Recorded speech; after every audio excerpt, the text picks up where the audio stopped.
आपके व्यक्तित्व को परिभाषित करता है।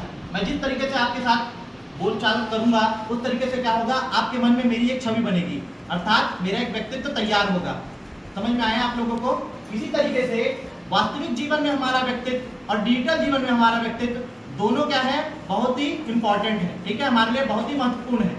अगर आप देख रहे होंगे स्लाइड में, तो अच्छा व्यक्तित्व के मुख्य आचरण होते हैं। व्यक्तित्व का एक शिक्षक के जीवन में बहुत प्रमुख रोल होता है। हम सभी मानते हैं एक शिक्षक का व्यक्तित्व बहुत आवश्यक होता है, और उस व्यक्तित्व के अच्छे आचरण क्या क्या होते हैं उनमें से कुछ पॉइंट्स यहाँ पे दिए हुए हैं।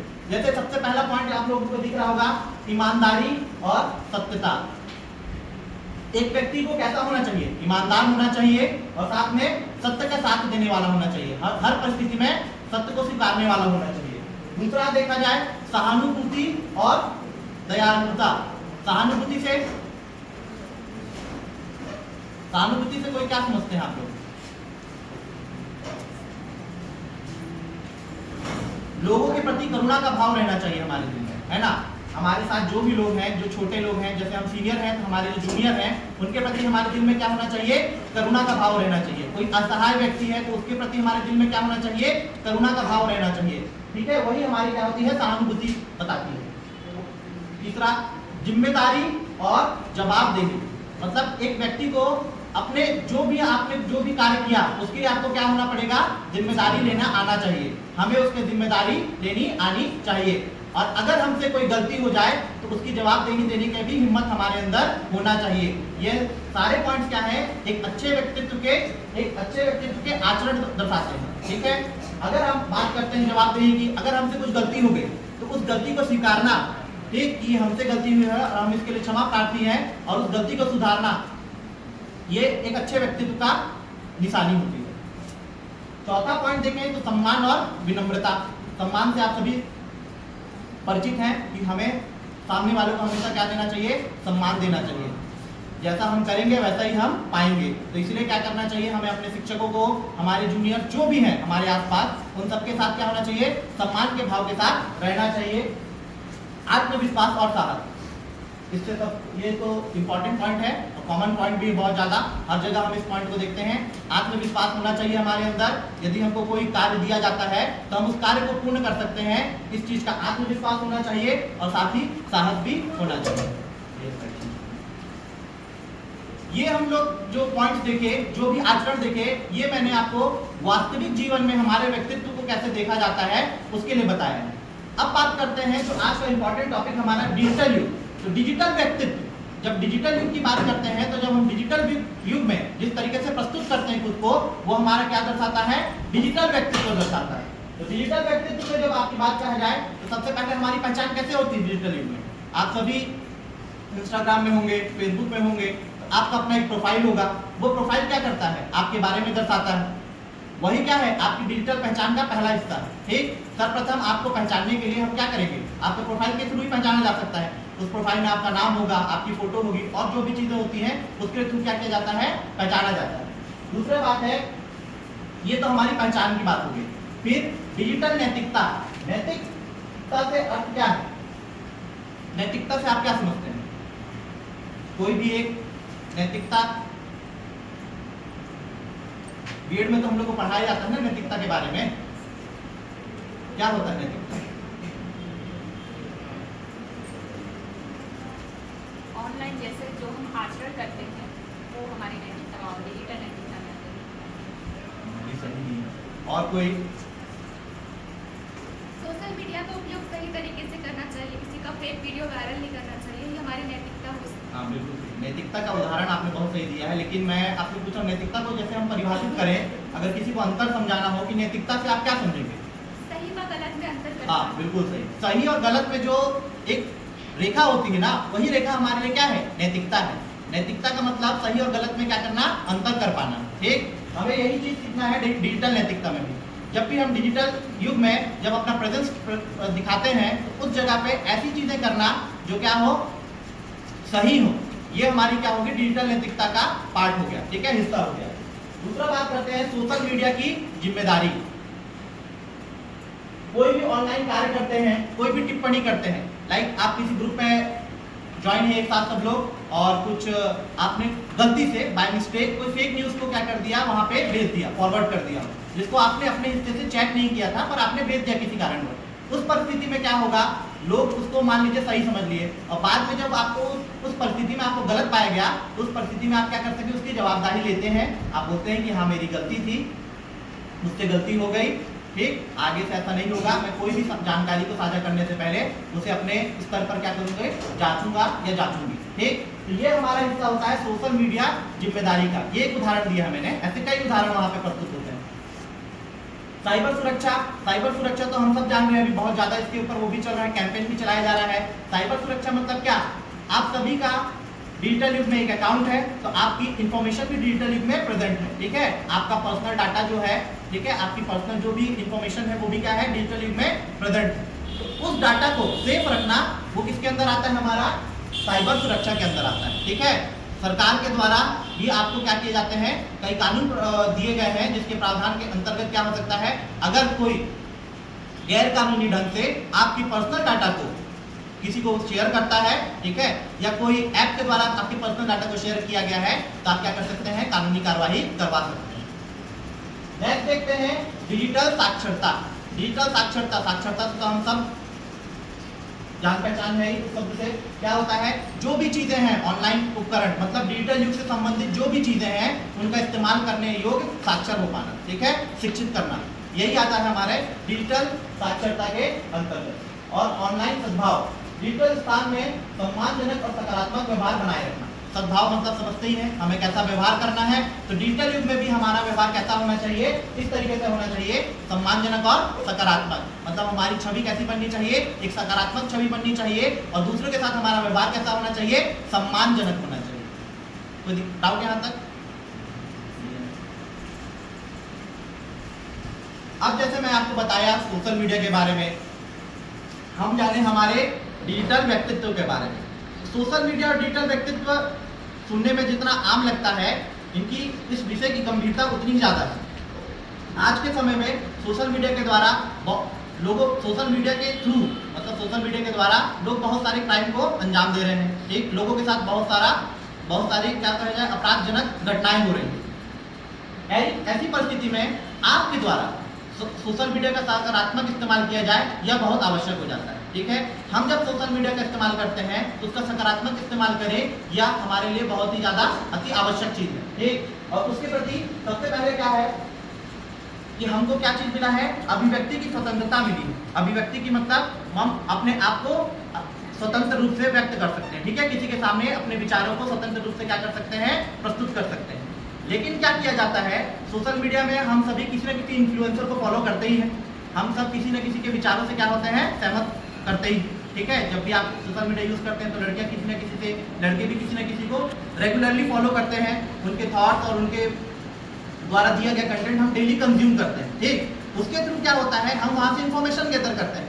तो अब होता क्या है कि इसी सोशल मीडिया के जो दौर चल रहा है, फेमस होने के लिए लोग क्या करते हैं, जानबूझकर ऐसी इंफॉर्मेशन खोजते हैं जो क्या हो, चटपटी सुनने में लगे। मतलब लोगों को जिसके बारे में सुनकर ही क्या हो, उत्साह जागे, मन में क्या हो, एक ललक जागे कि हम उसके बारे में और जानना चाहते हैं, ठीक। इसके लिए क्या किया जाता है, जानबूझकर फेक न्यूज़ कई इन्फ्लुएंसर के द्वारा दिया जाता है। सोशल मीडिया में जो इन्फ्लुएंसर हैं उनके द्वारा क्या किया जाता है, जानबूझकर फेक न्यूज़ प्रस्तुत किया जाता है। ऐसी चटपटी न्यूज़ प्रस्तुत की जाती है जिसका वास्तविकता से कोई भी नाता नहीं होता है, लेकिन सुनने में जो क्या लगता है, हमें बहुत ज़्यादा ही इंटरेस्टिंग लगे, ठीक है, हमें जो बहुत ज़्यादा ही क्या करे, लुभाए। ऐसे जो न्यूज़ होते हैं, इन न्यूज़ की वजह से क्या होता है, सोशल मीडिया इन्फ्लुएंसर जो है लोगों के साथ क्या करते हैं, खिलवाड़ करते हैं। जैसे उदाहरण के लिए देखा जाए तो अभी कुछ समय पहले मैं एक इन्फ्लुएंसर को फॉलो करता हूँ, उनका नाम नहीं लूँगा, उनके द्वारा असम स्टेट के लिए एक आपत्तिजनक बात कह दी गई थी, जो सुनने में बहुत ज़्यादा इंटरेस्टिंग लगता है, बहुत ज़्यादा लुभाता था और उसके बारे में हमें जानने का इच्छा, लालसा जाग गई थी, ठीक। लेकिन उसका आज के समय में वास्तविकता से कोई भी नाता नहीं था। मेरा क्या कहना था, मैं जिस इन्फ्लुएंसर को फॉलो करता हूँ, मैं उनका क्या करता हूँ, उनके द्वारा जो भी कंटेंट दिया जाता है उसको रेगुलर वॉच करता था। उनके द्वारा क्या किया गया, अभिव्यक्ति की स्वतंत्रता के हिसाब से उन्होंने असम स्टेट के बारे में एक आपत्तिजनक क्या की टिप्पणी कर दी, एक जो सुनने में बहुत ज़्यादा स्पाइसी था, बहुत ज़्यादा इंटरेस्टिंग था, और उसके बारे में फिर मैंने डेप्थ तक पूरा सर्च किया क्योंकि वो न्यूज़ इतना ज़्यादा वो क्या था, इंटरेस्टिंग था। बाद में पता चला कि इसका वास्तविकता से कोई भी नाता नहीं है, पर न्यूज़ इतना कैची था कि लोगों को अपनी तरफ आकर्षित करने के लिए इन्फ्लुएंसर के द्वारा यह किया गया था। और ये किसी एक इन्फ्लुएंसर के द्वारा नहीं किया जाता है, ये कई इन्फ्लुएंसर के द्वारा किया जा रहा है आज के समय में, ठीक।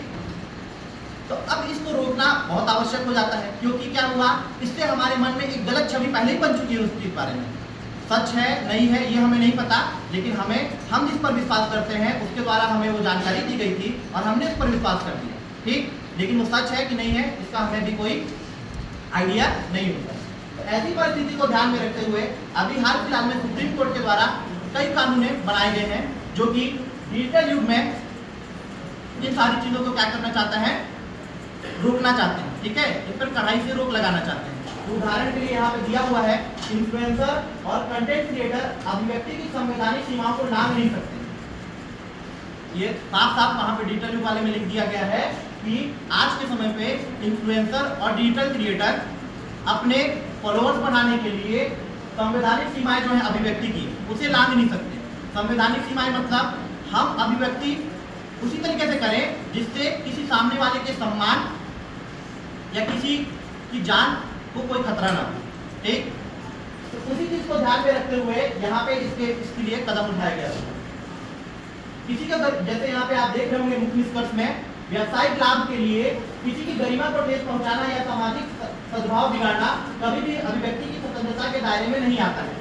अगर मैं इसको आपको एक्सप्लेन करना चाहूँ तो एक उदाहरण के द्वारा एक्सप्लेन करता हूँ। आज की डेट में सोशल मीडिया प्लेटफॉर्म में मैं पर्सनली इंस्टाग्राम यूज करता हूँ, तो हर 2 रील के बाद एक क्या होता है, एक ऐड आ जाता है।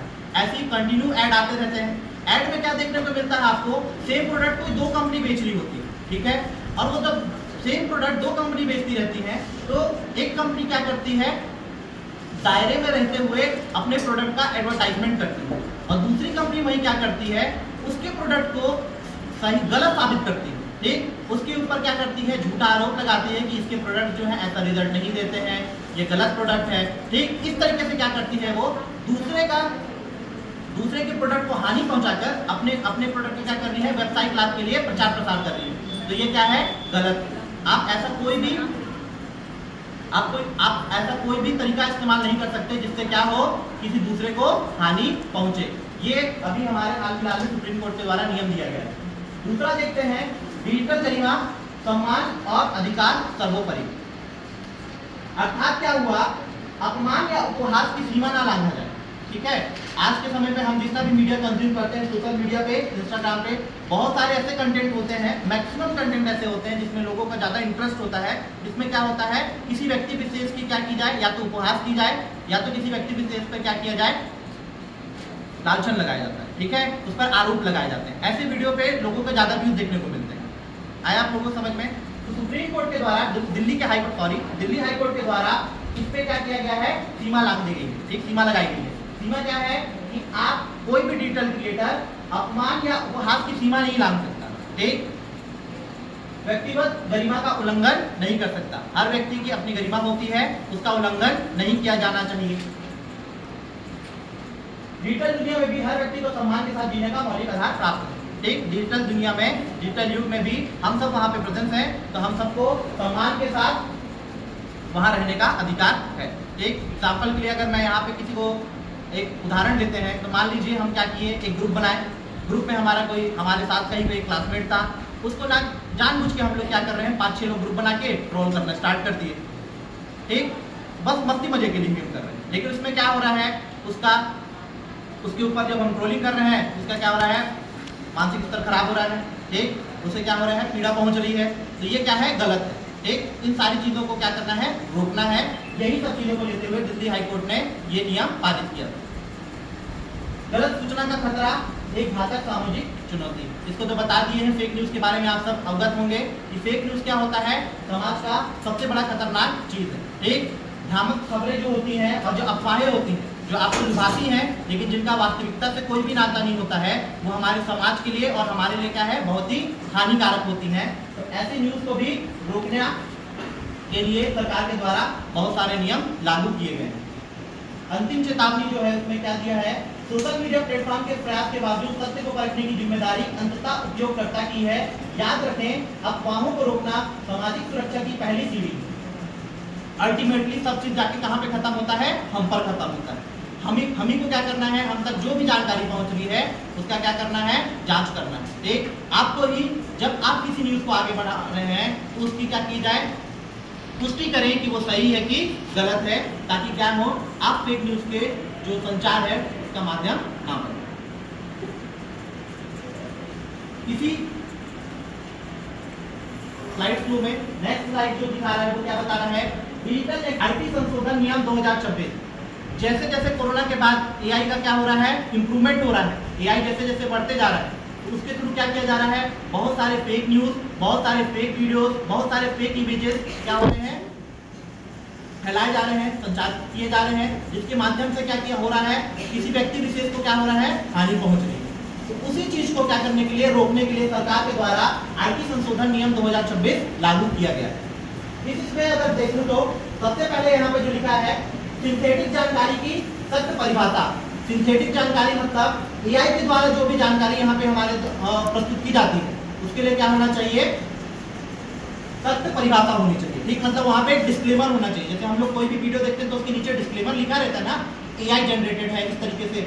तो इसी तरीके से क्या किया गया है, सरकार के द्वारा ये रूल लगाया गया है कि जब आप कोई भी एआई वीडियो का इस्तेमाल करते हैं, सोशल मीडिया में कोई भी एआई वीडियो को क्या करते हैं, शेयर करते हैं, तो उस कंडीशन में आपको क्या करना है, साथ में उसके डिस्क्लेमर देना आवश्यक हो गया है।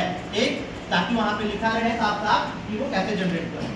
अगर हम यहाँ पे बात करें तो इस नियम को 15 जनवरी 2026 से प्रभावी रूप से क्या कर दिया गया है, लागू कर दिया गया है। एक, इसमें क्या है, जो भी एआई के में कंप्यूटर द्वारा निर्मित प्रत्येक सामग्री अब कानूनी रूप से सूचना है। कंप्यूटर के द्वारा, एआई के द्वारा हम जो भी चीज जनरेट कर रहे हैं वो कानूनी रूप से क्या बन चुका है, सूचना बन चुका है। ठीक, इसमें डीप फेक वीडियो स्पष्ट रूप से सम्मिलित है। डीप फेक के द्वारा जो वीडियो बनाया जाता है वो क्या है, स्पष्ट रूप से इसमें सम्मिलित है। यह प्रावधान 15 जनवरी 2026 से प्रभावी रूप से लागू कर दिया गया है। 2024 के चुनाव के दौरान डीप फेक का खतरा चरम पर था। दिसंबर 2025 में प्रधानमंत्री मोदी की आपत्तिजनक छवियों को प्रसारित करने वाले 18 अकाउंट पर हुई एफआईआर और पायल गेमिंग के मामले में इस संकट को गंभीरता को जब जाहिर कर दिया। इस कानून को लागू करने के पीछे पहला रीजन तो जान ही रहे हैं आप लोग, सोशल मीडिया के थ्रू जो हमारे अभी प्रधानमंत्री है उनके बहुत सारे डीप फेक वीडियोस बनाए जाते थे। ठीक, उन्होंने कहा कुछ और रहता था, लेकिन एआई के माध्यम से वहां पे क्या किया जाता था, उस सेंटेंस को बदल दिया जाता था, जो क्या करता था, लोगों तक भ्रामक जानकारी पहुंचाता था। और साथ ही आज की डेट में जब एआई के द्वारा जो वीडियो जनरेट किए जा रहे हैं उससे क्या किया जा रहा है, टारगेटेड वीडियो बनाए जा रहे हैं, लोगों को टारगेट करके वीडियो बनाए जा रहे हैं जिससे क्या हो, उनकी छवि खराब हो सके। अभी आप सभी इससे अवगत होंगे कि हाल फिलहाल में पायल गेमिंग का एक यूट्यूब चैनल है जो क्या हुई थी, इसकी शिकार हुई थी, डीप फेक वीडियो का शिकार हुई थी। उसकी छवि बहुत खराब करने की कोशिश की गई थी और उसने क्या किया, कानून का सहारा लिया और अंततः क्या हुई, उसकी जीत हुई। वो वीडियो क्या थी, फेक वीडियो साबित कर दी गई थी। उसी चीज को ध्यान में रखते हुए ये चीज बोला गया कि जब भी आप डीप फेक वीडियो अगर कोई भी जनरेट किया जाता है, कोई भी डीप फेक वीडियो बनाया जाता है और आप उस वीडियो को क्या करते हैं, शेयर करते हैं, उस परिस्थिति में क्या करना है, डिस्क्लेमर रहना बहुत आवश्यक है। Next point, social media platform की जवाबदेही। मध्यस्थों के लिए यह अनिवार्य है कि वे नियम के उल्लंघन पर तुरंत संज्ञान ले। यह जवाबदेही 20 जनवरी 2026 से प्रभावी है। दिसंबर 2025 में अहमदाबाद कोर्ट ने एक्स और गूगल को डीपफेक वीडियो 48 से 72 घंटे में हटाने की ऐतिहासिक आदेश दिया। यह फैसला प्लेटफॉर्म की बढ़ती जिम्मेदारी और स्पष्ट संकेत है। अर्थात अगर कोई ऐसा डीपफेक वीडियो बनाया जाता है किसी व्यक्ति के द्वारा जो किसी व्यक्ति विशेष की चरित्र पर सवाल उठाता है या उसे किसी भी प्रकार से हानि करता है, तो उस परिस्थिति में क्या किया जा सकता है, सोशल मीडिया को यह आदेश दिया जाता है कि अगर ऐसा कोई भी केस दर्ज होता है तो उस केस के दर्ज होने के बाद जैसे ही उन सोशल मीडिया तक वह न्यूज पहुंचती है, उन्हें 48 से 72 घंटे के अंदर वो वीडियो क्या करना पड़ेगा, उस प्लेटफॉर्म से डिलीट करना पड़ेगा, नहीं तो सरकार के द्वारा उन पर कानूनी कार्रवाई की जाएगी। ठीक, ताकि क्या हो, ऐसे फेक वीडियोस का जो शेयरिंग है उसे क्या किया जाए, रोका जा सके। नेक्स्ट, त्वरित कार्रवाई 3 घंटे। सरकारी निर्देश प्राप्त होते ही आपत्तिजनक सामग्री को हटाने की समय सीमा को 36 घंटे से हटाकर मात्र 3 घंटे कर दिया गया। जैसे फरवरी 2026 से लागू किया गया है, डिजिटल अराजकता पर अंकुश लगाने की दिशा में यह अब तक का सबसे साहसिक और निर्णायक कदम। और फिर अभी हाल ही में कब 1 फरवरी 2026 से उस समय सीमा को और घटा दिया गया है कि जैसे ही कोई भी कानूनी कार्रवाई की जाती है, ठीक है, किसी के द्वारा अगर एफआईआर दर्ज कराया जाता है किसी वीडियो के लिए जो कि क्या हो, एआई जनरेटेड हो या किसी भी तरीके से उनकी गरिमा को क्या कर रहा हो, हानि पहुंचा रहा हो, उस परिस्थिति में उस प्लेटफॉर्म को 3 घंटे के अंदर उस वीडियो को क्या करना पड़ेगा, उसके पूरे प्लेटफॉर्म से हटाना पड़ेगा, नहीं तो सरकार के द्वारा उस पर क्या किया जाएगा, कानूनी कार्रवाई की जाएगी। स्वनियमन की अनिवार्यता। प्रत्येक प्लेटफॉर्म को अब एक सख्त स्वनियम तंत्र का निर्माण करना होगा जो 10 फरवरी 2026 से प्रभावी है, क्योंकि डिजिटल स्पेस को अब वाइल्ड वेस्ट की तरह मनमानी नहीं करने दिया जाएगा। सेना प्रमुख या एयर चीफ मार्शल के विरुद्ध झूठे वीडियो या भ्रामक खबरों का प्रसार करना राष्ट्रीय सुरक्षा के लिए एक गंभीर और घातक चुनौती है। ये वाला जो सेक्शन है ये कब आया था, जब पाकिस्तान के साथ हमारा जो युद्ध का चल रहा था, उस परिस्थिति में क्या किया जाता था, लोगों के द्वारा कोई भी आर्मी का शिप अगर इधर से उधर जा रहा है या कोई भी एरोप्लेन या फिर कोई किसी भी तरीके से आर्मी से रिलेटेड कोई भी इंस्ट्रूमेंट था, उसको क्या किया जाता था, लोगों के द्वारा तुरंत वीडियो बनाकर शेयर कर दिया जा रहा था, जो कि क्या है, देश के हित में नहीं मानी जाती है। इसलिए सरकार के द्वारा ये कानून लागू किया गया था कि अगर किसी भी सोशल मीडिया पे उस देश के संबंधित कोई भी ऐसी जानकारी साझा की जा रही है तो उसे तुरंत फैलने से क्या किया जाए, रोका जा सके, उसे तुरंत वहां से हटाया जाए।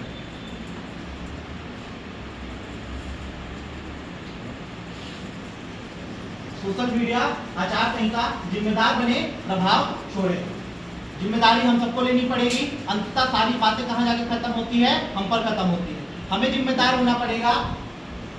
तो उसके लिए सबसे पहला जो नियम है, ठीक है, तो सबसे पहला पॉइंट यहाँ पे दर्शाया गया है वो क्या है, सम्मानजनक भाषा का संकट। अब शब्दों और नकारात्मकता को अपने डिजिटल व्यक्तित्व से हमेशा दूर रखें। याद रखें, आपकी भाषा ही आपके संस्कार और मूल्यों का दर्पण है। विवादित स्थितियों में भी शालीनता और संयम ही आपकी सबसे बड़ी शक्ति है। मतलब जब भी हम डिजिटल माध्यम के थ्रू किसी से जुड़ते हैं तो उस परिस्थिति में हमें कैसे भाषा का इस्तेमाल करना चाहिए, सम्मानजनक भाषा का, और नकारात्मकताओं से क्या रहना चाहिए, दूर रहना चाहिए। कोई भी ऐसे शब्दों का इस्तेमाल नहीं करना चाहिए, कोई भी ऐसी आपत्तिजनक बातें नहीं कहनी चाहिए जो क्या करे, सामने वाले को हानि या ठेस पहुंचाए। दूसरा, सत्य और प्रामाणिकता का अनुशासन। किसी भी खबर को शेयर करने से पहले तथ्यों की पुष्टि अनिवार्य है। अफवाहों का प्रसार को पूरी तरह रोकें। वही चीज है, फेक न्यूज को तो क्या कहा जाए, शेयर करने से बचाना है, रोकना है। उसके लिए जब भी आप तक कोई जानकारी पहुंचे तो उस जानकारी का क्या करना है, आपको अपने स्तर पर क्या करना है, जांच करना है कि वह सही है कि गलत है। अगर सही पाई जाती है तो आप उसे आगे क्या कर सकते हैं, शेयर कर सकते हैं। निजता और सुरक्षा का कवच। अपनी और दूसरी की गोपनीयता की रक्षा करें। संवेदनशील जानकारी साझा करने से आपत्तिजनक अत्यधिक सावधानी बरतें। बिना अनुमति किसी की निजी तस्वीरें या डाटा साझा करना न केवल अनैतिक है बल्कि गैर कानूनी भी हो सकता है। इसका सिंपल सा एग्जांपल है, मान लीजिए कोई भी दो दोस्त के बीच में कम्युनिकेशन हो रहा है, सोशल मीडिया के थ्रू वो बात कर रहे हैं और सामने वाले ने किसी तीसरे के बारे में कुछ बोल दिया। तो ऐसी परिस्थिति में हम क्या करते हैं, कुछ लोग धीरे से उसको तीसरे को फॉरवर्ड कर देते हैं, ठीक है। इससे क्या होता है, हानि पहुंचती है, दो लोगों के बीच में क्या हो, दो लोगों का व्यवहार क्या हुआ, खराब होता है। ऐसी चीजों से हमें क्या करना चाहिए, बचना चाहिए। ऐसी चीजों से हमें क्या रहना चाहिए, दूर रहना चाहिए। सकारात्मकता का प्रसार। अपनी उपस्थिति से हमेशा मूल्य जोड़े। सबसे इंपॉर्टेंट पॉइंट है ये यहाँ का कि हमारी उपस्थिति से हमेशा क्या होना चाहिए, कुछ वैल्यू वहाँ पे ऐड होना चाहिए, ठीक। आप जहाँ भी हैं, कोई ग्रुप के मेंबर हैं, कहीं पे भी आप, जैसे कोई भी क्लास में अगर आप प्रेजेंट हैं, आपके प्रेजेंस से क्या होना चाहिए, कोई वैल्यू वहाँ पे ऐड होना चाहिए, ठीक है। किसी भी तरीके से आप वो वैल्यू वहाँ पे ऐड कर सकते हैं। संवेदनशीलता का परिचय। विविधताओं का सदैव सम्मान करें। समुदायों, संस्कृतियों और भावनाओं के प्रति अत्यंत सतर्क रहें। संवेदनशील विषयों पर मजाक या उपहास से पूरी तरह बचें। आपकी एक पोस्ट किसी के लिए बहुत आहत करने वाली हो सकती है। ये भी बहुत इंपॉर्टेंट पॉइंट है। संवेदनशीलता का परिचय देना मतलब कोई भी ऐसी विषय जो क्या हो, बहुत सारे लोगों के लिए मायने रखती हो, ऐसे विषय में टिप्पणी करने से हमें क्या करना चाहिए, बचना चाहिए। कोई भी आपत्तिजनक टिप्पणी नहीं करनी चाहिए। इससे क्या होता है, लोगों को आहत होता है। आया समझ में आप लोगों को। और ट्रोलिंग को ना कहना, ट्रोलिंग को ना कहना, सिंपल सा है, किसी भी व्यक्ति विशेष को अगर ट्रोल किया जा रहा है लोगों के द्वारा, तो ऐसी परिस्थिति में लोगों को समझाएं कि ये ना करें, और अगर फिर भी किया जा रहा है तो आप वहां से क्या रहें, दूर रहें, ट्रोलिंग का हिस्सा ना बने।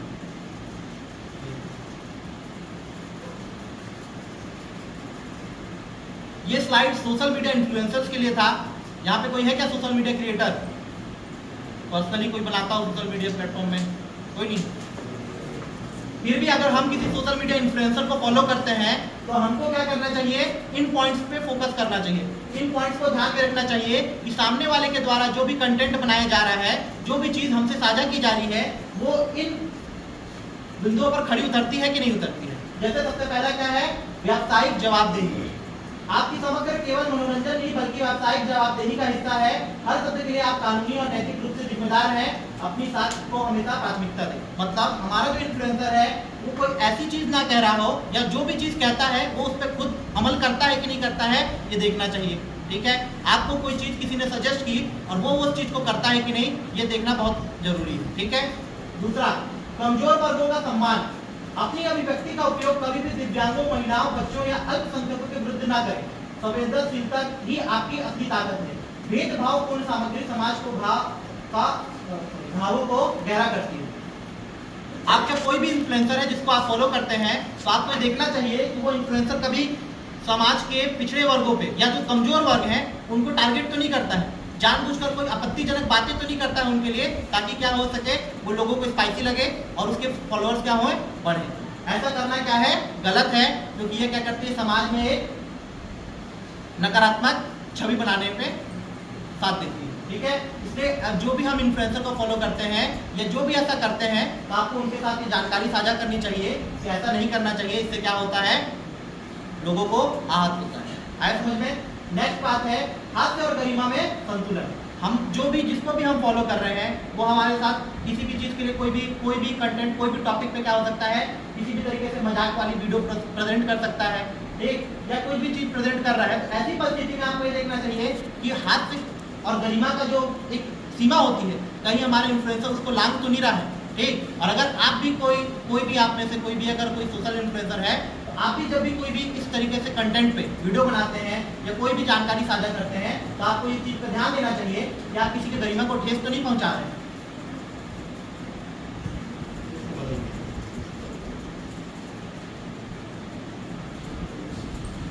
फाइनली डिजिटल युग जो है वो सामूहिक जिम्मेदारी का संकल्प है। ठीक, सामूहिक जिम्मेदारी अर्थात हम सबका सामूहिक रूप से इसमें क्या होना चाहिए, योगदान होना चाहिए। किसी एक के सुधरने से ये बदलाव नहीं आ सकता। इस सब में हम सबको सामूहिक रूप से क्या करना पड़ेगा, प्रयत्न करना पड़ेगा, तब जाके क्या होगा, इसमें कोई सकारात्मक प्रभाव देखने को हमें मिलेगा। शिक्षा और सशक्तिकरण। डिजिटल साक्षरता को जन आंदोलन बनाएं, जोखिमों को समझें और सुरक्षित डिजिटल भविष्य की नींव रखें। मतलब एज अ टीचर, और जो आप भी भविष्य में शिक्षक बनने वाले हैं, तो ये हम सबका कर्तव्य बनता है कि हम हमारे जो भी बच्चे होंगे, स्टूडेंट्स होंगे, उन सारे बच्चों के साथ क्या करें, डिजिटल साक्षरता, मतलब डिजिटली उनको क्या करें, इनरिच करें। उनके पास जो भी साधन है, जैसे सोशल मीडिया का इस्तेमाल करना है तो किस तरीके से सोशल मीडिया का इस्तेमाल करना चाहिए, किन चीज़ों से दूर रहना चाहिए। ठीक है, अगर उनके साथ कुछ गलत हो रहा है तो उस परिस्थिति में उन्हें क्या कार्रवाई करना चाहिए, इस चीज़ों को रखते हुए उन्हें हमें क्या करना है, साक्षर बनाना है। ठीक है, उन्हें शिक्षित करना है। ये सबसे पहला कदम होता है। दूसरा, सक्रिय सामुदायिक भागीदारी। स्थानीय स्तर पर जागरूकता फैलाएं, साथ मिलकर ही हम डिजिटल दुनिया को सुरक्षित बना सकते हैं। जिस तरह से हम लोग क्या कर रहे हैं, मिलजुल कर सक्रिय सामुदायिक भागीदारी प्रस्तुत कर रहे हैं, मतलब एक साथ लोगों तक जागरूकता फैला रहे हैं कि डिजिटल युग में सोशल मीडिया का इस्तेमाल जितना आम हो गया है उतना ही क्या है, महत्वपूर्ण भी है। जब आप डिजिटल माध्यम का इस्तेमाल करते हैं तो आपको इस चीज़ का ध्यान रखना चाहिए कि आप जिस भी चीज़ का इस्तेमाल कर रहे हैं उससे क्या हो, समाज पर एक सकारात्मक प्रभाव पड़े। संवेदनशीलता का प्रशिक्षण। सामाजिक जिम्मेदारी को प्राथमिकता दें, जागरूक बने, ताकि हर निर्णय सकारात्मक बदलाव ला सके। सोशल मीडिया का इस्तेमाल करते हुए भी हमें क्या होना चाहिए, सामाजिक जिम्मेदारियां जानना चाहिए। हमें कोई भी ऐसी चीज़ का प्रस्तुतिकरण नहीं करना चाहिए या कोई भी ऐसी चीज़ का क्या किया जाए, शेयर नहीं करना चाहिए, लोगों तक फैलाना नहीं चाहिए जो क्या हो, सामाजिक रूप से सही ना हो। ठीक है, ये सामाजिक जिम्मेदारी हमारी बनती है कि हम क्या करें, समाज पर क्या करें, एक सकारात्मक प्रभाव छोड़ें। मजबूत कानूनी ढांचा। तो अभी धीरे धीरे क्या किया जा रहा है, सरकार के द्वारा ऐसे कई कड़े कानून यहाँ पे क्या किए जा रहे हैं, लागू किए जा रहे हैं, जो क्या कर रहे हैं, जो डिजिटल अपराध हो रहे हैं उन्हें क्या कर सके, रोक सके। ठीक है, उन पर संयम लगाया जा सके। उन्नत तकनीकी सुरक्षा, गलत सूचनाओं पर लगाम लगाएं, सत्यापन और सुरक्षा के लिए आधुनिक तकनीकी कवच का प्रयोग करें। वही बात है, सेम चीज कि हमें क्या करना है, कोई भी गलत सूचना का जो संचार है उसे रोकना है। गलत सूचना क्या हो, लोगों तक ना फैले, अपने स्तर पर उस सूचना की जांच करना है, तब जाके लोगों तक उसे फैलाना है। इसमें ये तो हो गया हमारा व्यक्ति विशेष कि हमारा क्या योगदान रह सकता है इसमें डिजिटल युग में, हमें क्या करना है अपने हिस्से से, ये सारे पॉइंट्स हमें करना है। ठीक है, आपको पर्सनल लेवल पे करना है, लोगों को शिक्षित करना है। ठीक है, आपको क्या कहा जाए, सामाजिक जिम्मेदारियां निभाना है, कानून के सीमा नहीं लानी है, कानूनी रूप से रहते हुए उसका इस्तेमाल करना है, और सामुदायिक भागीदारी प्रस्तुत करनी है। सरकार की प्राथमिकताएं क्या होनी चाहिए, सरकार को क्या कदम उठाने चाहिए इस दिशा में। सबसे पहले कठोर नीतियां और सख्त विनियम, मतलब कठोर नीतियां बनाई जानी चाहिए, सख्त नियम लागू करने चाहिए जो क्या कर सके, अपराधों को रोक सके। दूसरा, कानून को सख्ती से क्रियान्वयन, मतलब कानून जो है वो सख्ती से क्या किया जाए, पालन कराया जा सके। ठीक है, जो भी कानून बना दिया गया है अगर उसको लागू करना है तो सख्ती से उसका लागू किया जा सके। दूसरा, डिजिटल शिक्षा का व्यापक प्रसार। शिक्षा जो है, डिजिटल शिक्षा, जैसे मैं यहाँ पे आपको एक जानकारी दे रहा हूँ, डिजिटल युग में हमें किस तरीके से अपने आप को प्रेजेंट करना चाहिए और सोशल मीडिया का इस्तेमाल करते हुए किन चीज़ों का क्या कहा जाए, ध्यान रखना चाहिए, एक सकारात्मक प्रभाव छोड़ना चाहिए। इसी तरीके से सरकार के भी कई ऐसे कैंपेन चलाए जाने चाहिए जो क्या करें, लोगों तक ये डिजिटल शिक्षा प्रसार करें। लास्ट पॉइंट है डिजिटल जवाबदेही सुनिश्चित करना। एक डिजिटली जवाबदेही सुनिश्चित करना मतलब जो भी जानकारी है उसको जिसके द्वारा वो किया जा रहा है, क्या कहा जाए, फैलाया जा रहा है, वो उसकी जवाबदेही खुद ले। ये बात हो गया पहला हमारा, दूसरा हो गया सरकार के दृष्टिकोण से, और तीसरा हम जो भी कंपनी का ऐप यूज करते हैं, एग्जाम्पल के लिए जो है हम इंस्टाग्राम यूज करते हैं, व्हाट्सएप यूज करते हैं, तो किसके अंतर्गत आते हैं, मेटा। ठीक, मेटा के अंतर्गत आते हैं इंस्टाग्राम और व्हाट्सएप। उसी तरीके से और भी जैसे टेलीग्राम जो यूज करते हैं तो टेलीग्राम के अंतर्गत आते हैं। तो हर कंपनियों को भी क्या होना चाहिए, कुछ सीमाएं बनानी चाहिए। ठीक है, जैसे सबसे पहले अवैध सुरक्षा और गोपनीयता, मतलब लोगों की जो भी जानकारी उन तक है, जब भी हम कोई भी ऐप इंस्टॉल करते हैं तो आपके सामने सबसे पहले क्या आता है, एक विंडो खुलता है जिसमें आपसे क्या मांगा जाता है, परमिशन मांगा जाता है। अगर आप उसे खारिज करते हैं तो कई बार तो ऐप नहीं खुलते हैं, तो अल्टीमेटली आपको क्या करना पड़ता है, उनको अलाउ ही करना पड़ता है। जब हम सारी चीज़ों को अलाउ कर देते हैं तो वैसे क्या करता है, उस ऐप उस कंपनी के द्वारा क्या किया जाता है, हमारी जितनी भी जानकारी है जो कि हमारी क्या है, पर्सनल है, वो उनके साथ क्या हो जाती हैं, साझा हो जाती हैं। तो कई कंपनियां क्या करती हैं, पैसों के लालच में उन जानकारियों को दूसरों के साथ क्या कर देती हैं, बेच देती हैं या साझा कर देती हैं। तो ऐसा करने से कंपनियों को क्या करना चाहिए, बचना चाहिए। सरकार के द्वारा ऐसी कई कानून व्यवस्था लागू कर दी गई है कि अगर कोई कंपनी इस तरीके से करते हुए पाया जाता है तो उस पर क्या किए जाते हैं, कठोर दंड दिया जाता है। ठीक है, तो कंपनियों को भी ऐसी सुरक्षा बनानी चाहिए, ऐसा सिस्टम बनाना चाहिए जिससे क्या हो, उनके पास जो पर्सनल डाटा लोगों का है वो बाकी लोगों तक शेयर ना हो, कोई भी दूसरा व्यक्ति उसे आसानी से ना देख सके। तीसरा, भ्रामक सूचनाओं का त्वरित खात्मा। अगर उनके प्लेटफॉर्म पे कोई भी ऐसी न्यूज़ फैलाई जा रही है जो क्या है, जिसका वास्तविकता से कोई भी नाता नहीं है, तो ऐसी परिस्थिति में उस डिजिटल ऐप का ये क्या कहा जाए, डिजिटल ऐप का ये वो बनता है, क्या कहा, रिस्पॉन्सिबिलिटी बनती है कि वो क्या करे, उसे जल्दी से वहां से हटाए। ठीक, जैसे अभी कानूनी नियम आ चुके हैं कि अब अगर कोई भी डीपफेक वीडियो आता है तो उसे जैसे ही कानूनी उस पर क्या कहा जाए, कार्रवाई दर्ज होती है तो 3 घंटे के अंदर वो वीडियो वहां से क्या हो जाना चाहिए, हट जाना चाहिए, नहीं तो सरकार के द्वारा उस प्लेटफॉर्म के ऊपर क्या किया जाएगा, कानूनी कार्रवाई की जाएगी।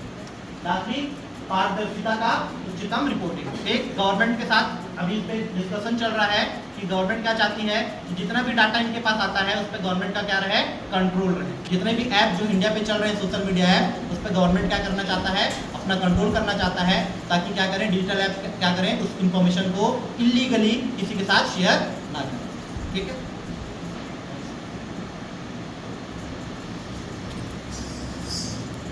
तो आज का टॉपिक यहीं पे खत्म होता है। इसमें आप निष्कर्ष की बात करते हैं तो एक जिम्मेदार डिजिटल नागरिक बनने के लिए सबसे पहले हमें क्या क्या करना है, सारी चीजें पढ़नी है। शक्तिशाली उपकरण, बड़ी जिम्मेदारी, जो भी आपके पास उपकरण है, जो भी आपके पास ऐप है, वो क्या है, बहुत पावरफुल है, तो वही बात हो गई, जितनी ज़्यादा पावरफुल चीज़ का आप इस्तेमाल कर रहे हैं उतना ज़्यादा क्या रहना पड़ेगा, आपको केयरफुल रहना पड़ेगा। ठीक है, सम्मान और गरिमा का संतुलन बनाए रखना। जब भी आप किसी भी डिजिटल ऐप का इस्तेमाल करते हैं ऐसी परिस्थिति में आपको क्या करना है, लोगों के प्रति सम्मान की भावना और एक गरिमा की जो सीमा होती है उसे लांघना नहीं है, उसे बनाए रखना है। अंततः नियमों का पालन, आपकी सुरक्षा। जो भी नियम सरकार के द्वारा बनाए जा रहे हैं उसे क्या करना चाहिए, हमें पालन करना चाहिए, क्योंकि अंततः वो नियम किसके लिए होते हैं, हमारे लिए होते हैं, हमारी सुरक्षा के लिए होते हैं। जिम्मेदार डिजिटल नागरिक बनने के लिए 4 अनिवार्य कदम। नियमित शिक्षा, हमेशा अपडेटेड रहें। हमेशा अपडेटेड रहने से अर्थात क्या है, जो भी कुछ नया रूल आ रहे हैं, ठीक, ऐप के द्वारा कोई भी नया चेंज जो भी लाया जा रहा है उसके बारे में तुरंत क्या करें, आप इन्फॉर्मेशन लें, और जब आप तक पहुंच जाए तो ऐसे पॉजिटिव इन्फॉर्मेशन को क्या करें, लोगों के साथ शेयर करें। नेक्स्ट, नकारात्मकता का विरोध, चुप ना रहें, नफरत और गलत सूचनाओं को रिपोर्ट करें। आपका विरोधी डिजिटल गंदगी को साफ कर सकता है। जब भी आप कोई ऐसा न्यूज़ देखते हैं जो कि क्या हो, नकारात्मकता फैला रहा है या फिर फेक न्यूज़ हो, तो ऐसी परिस्थिति में हमें उसे इग्नोर नहीं करना चाहिए। हमें क्या किया जाता है, फैसिलिटी प्रोवाइड की जाती है कि हम क्या कर सकते हैं, उसको रिपोर्ट कर सकते हैं। तो हमें उसका रिपोर्ट करना चाहिए ताकि क्या हो सके, जल्द से जल्द उस पर क्या की जाए, कार्रवाई की जा सके। सामुदायिक सक्रियता, डिजिटल साक्षरता फैलाएं, अपने समुदायों के लिए एक मार्गदर्शक बने और सही जानकारी को बढ़ावा दें। वही चीज़ है, समाज तक हमें क्या करना है, डिजिटल साक्षरता फैलाना है, लोगों को क्या करना है, जागरूक बनाना है, ताकि वो क्या कर सके, सकारात्मकता को समझें और नकारात्मकता से क्या रहे, दूर रह सके। सकारात्मक योगदान, आपका योगदान कैसा रहना चाहिए, सकारात्मक योगदान रहना चाहिए। अर्थात जो जब भी आप कहीं प्रेजेंट है तो आपके प्रेजेंट से क्या होना चाहिए, एक पॉजिटिव इन्फ्लुएंस लोगों तक पहुंचना चाहिए। ये आपको प्रयत्न करना चाहिए।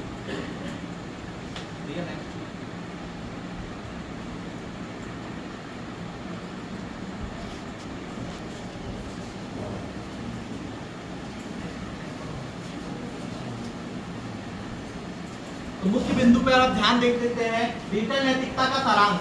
मेन चीज है डिजिटल नैतिकता, मतलब जब भी हम डिजिटली कोई भी चीज का इस्तेमाल करते हैं तो सही और गलत में अंतर कर सकना, ये हमारा क्या है, सबसे मुख्य बिंदु हो जाती है। तो सबसे पहले क्या है, डिजिटल आचरण आपकी पहचान निर्धारित करता है। हम जिस तरीके से डिजिटल वर्ल्ड में अपने आचरण प्रस्तुत करते हैं वो क्या करते हैं, हमारे एक डिजिटल व्यक्तित्व तैयार करने पे योगदान देता है। एक, आप जिस भी तरीके से लोगों से कम्युनिकेट करेंगे, जिस भी तरीके से आप क्या करेंगे, सोशल मीडिया में खुद को प्रेजेंट करेंगे, वो क्या करता है, आपका एक सोशल मीडिया मतलब क्या करें, एक वर्चुअल इमेज क्रिएट करने में हेल्प करता है। आया समझ में कि नहीं आया, तो दिक्कत इस पॉइंट में आ गया ना। सकारात्मक सोशल मीडिया का उपयोग अनिवार्य है, वैकल्पिक नहीं।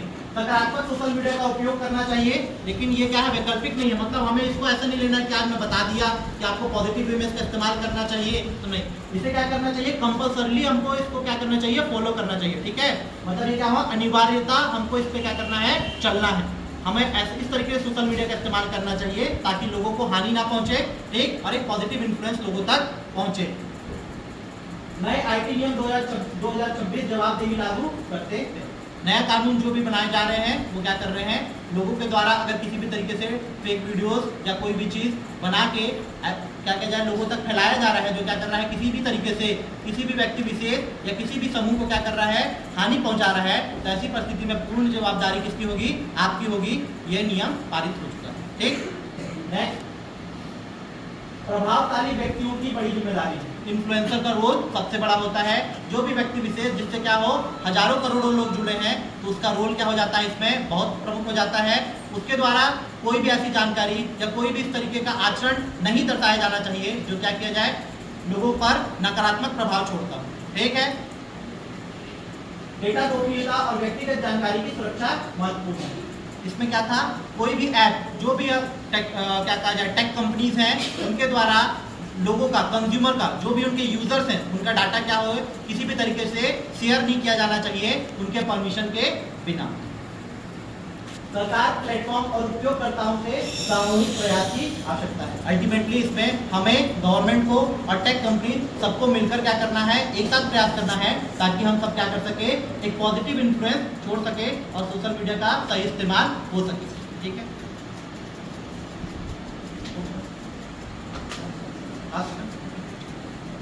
तो ये टॉपिक यहीं पे खत्म होता है। किसी को कोई दिक्कत है, कोई डाउट है किसी पॉइंट पर, किसी का कोई सवाल?